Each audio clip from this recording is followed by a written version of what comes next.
8:36 de la vesprada, 37 minuts de la vesprada, continuem al 20 hores notícies i ara obrim el capítol del camp perquè agricultors i ramaders continuen en peu de guerra.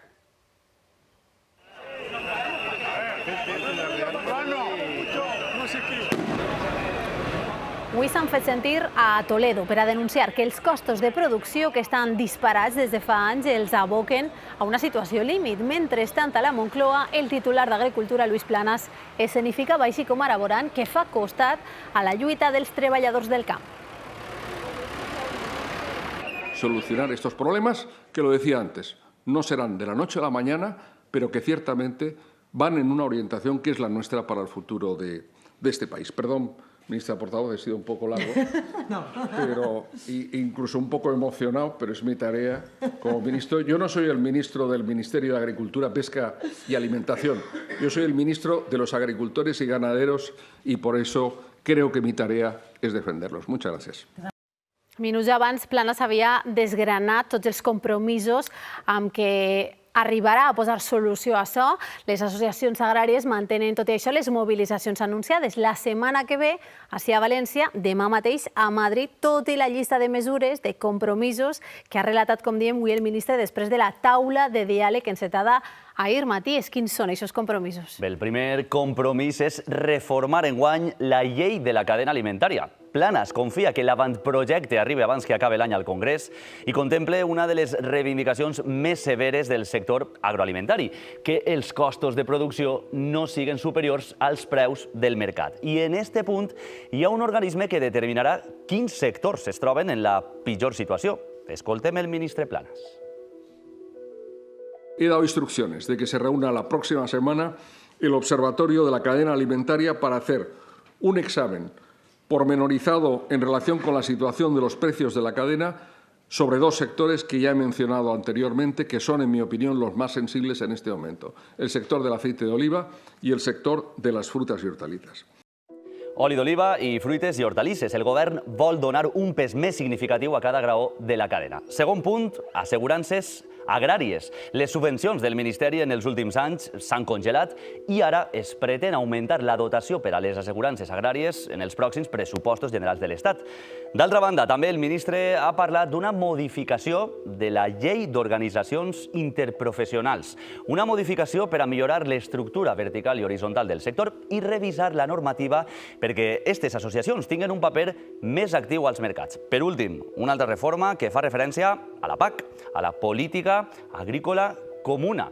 El govern es compromet a defendre ingressos de la Unió Europea suficients per a Espanya i també més controls en les entrades de productes de tercers països. Marta. Gràcies, Matías. Explicació exhaustiva i acalorada en alguns moments del ministre Planas en la roda de premsa posterior al Consell de Ministres, però que de moment no acaba de convèncer les associacions agràries, que estan convençudes de continuar eixint al carrer per a aconseguir millores. Pregunte a Susi i a José Luis, van per bon camí aquestes mesures que ens ha contat Matías?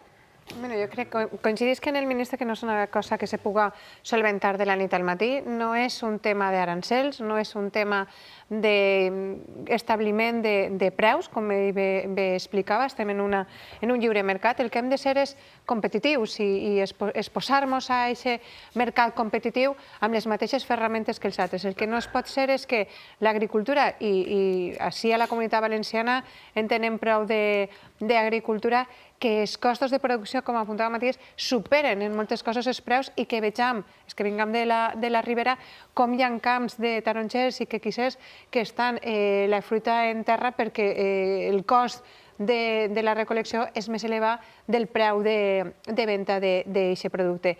Per tant, és essencial la negociació que Espanya puga fer, especialment a l'altura d'altres països europeus que sí que tenen aquest pes en Europa, no permetre que tercers països puguen tindre unes condicions més òptimes per entrar en la seva producció, perquè si no ens trobem en una situació d'una competència deslleial. És a dir, l'agricultor espanyol té una sèrie d'obligacions en quant a fitosanitaris, en quant als treballadors, estem salari mínim interprofessional, però a part del salari mínim també tenim unes obligacions dins del terreny de tindre aquests asseos que tenen que tindre en el camp segons la dimensionat del camp, és a dir, una sèrie de normativa que efectivament tercers països no tenen i, per tant, quan venen a la Comunitat Europea són molt més competitius que nosaltres. Per tant, crec que el ministre, si va per aquest camí, crec que va per el bon camí de fer una agricultura molt més competitiva i, evidentment, el tema de l'Observatori del Cos jo crec que obrirà els ulls a que s'evidencia com el productor,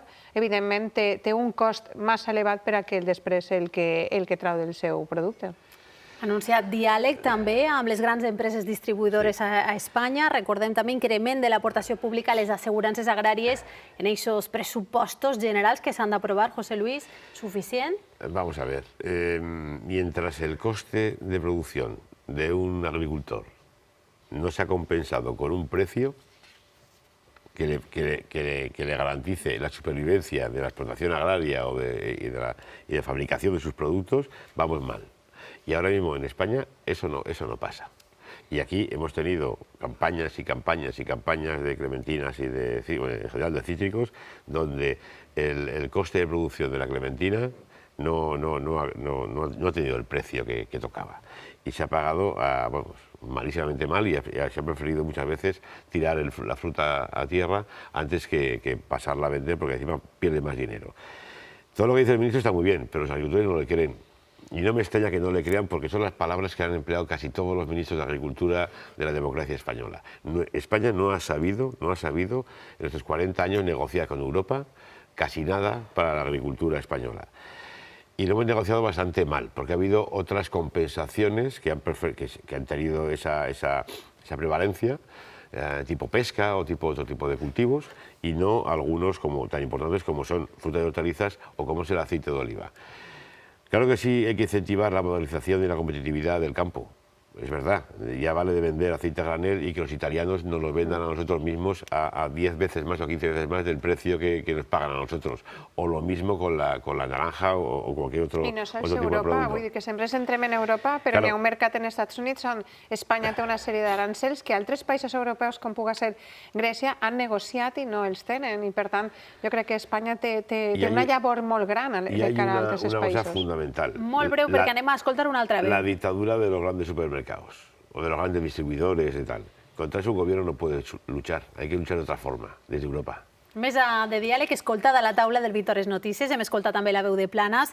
A l'altre costat, el sector agroalimentari. Parlem amb Carles Peri, secretari general de la Unió de Llauradors. Bona vesprada de nou. Bona vesprada. Per què mantenen les mobilitzacions, tot i este llistat de compromisos de Luis Planas, del ministre d'Agricultura? La veritat és que mantenim les mobilitzacions perquè al final no ens refiem d'allò que transmetís el ministre Planas, perquè al final són problemes endèmics que està reclamant permanentment el sector i quan s'agudixen aquestes crisis, una vegada i una altra, tornen al diàleg, però tornen en aquestes velles fórmules d'intentar dir-li al productor que van a millorar una sèrie de propostes que ja ha fet el sector, conforme bé dic, de fa molts anys. Nosaltres el que necessitem en aquests moments i pensem des del Ministeri és que té que donar un pas més enllà, no de mesures només per estatals, sinó que té que fer un pas més enllà de cara a Brussel·les, reclamant una PAC que siga més equilibrada i més justa en els productors espanyols i després, sobretot, acords internacionals que siguin justos i que siguin de reciprocitat d'una forma clara, perquè si no al final no podem estar competint en altres agricultures de països tercers que poden produir molt més barat que nosaltres perquè no complixen aquestes normatives tan estrictes que són les europees, que són les més estrictes a nivell mundial. Per tant, nosaltres sí que reclamem aquestes mesures més enllà i sobretot una llei de la cadena agroalimentària, però també que siga europea, perquè cal recordar que tenim una vocació exportadora. El mercat estatal espanyol és important, però tenim una vocació exportadora molt gran i si no és una llei a nivell europeu de la cadena agroalimentària que aconseguisca equilibrar la cadena de valor, difícilment anem a poder ser competitius i anem a poder subsistir d'allò que estem fent en aquests moments els llauradors i ramaders. Ha explicat molt clarament les seues reivindicacions. Tornem als compromisos del ministre. Luis Planas ha assenyalat les grans superfícies com a part també de la solució del problema. Planas ja ha anunciat que es reunirà amb Carrefour, per exemple. En breu, això soluciona d'alguna manera, és l'inici d'una possible solució al problema, tot i que cal fer tot això que ens ha enumerat vostè també? Home, està clar que les grans superfícies tenen un paper fonamental perquè pràcticament el 60% dels productes que apleguen al consumidor apleguen a través d'aquestes grans superfícies. Si aconseguirem repartir millor aquesta cadena de valor i que no es queda aquesta diferència tan abismal de lo que està rebent un productor a lo que està pagant el consumidor, o fins inclús a vegades veiem que hi ha abusos per part de les cadenes de supermercats que fiquen preus molt baixos que estan poc per damunt del que ens costa produir. Per tant, això distorsiona també molt el mercat. Tenen una gran capacitat de poder aquestes grans superfícies i, per tant, això sí que també n'hi hauria que fer una crida a aquestes grans superfícies de que les coses se podrien fer molt millor i, sobretot, tindre aquesta llei de la cadena agroalimentària que poguera detectar els abusos i corregir-los. Carles Pérez, secretari general de la Unió de Llauradors, moltíssimes gràcies per haver contestat a la telefonada del 20 Hores Notícies. Moltes gràcies a vosaltres. Bona nit.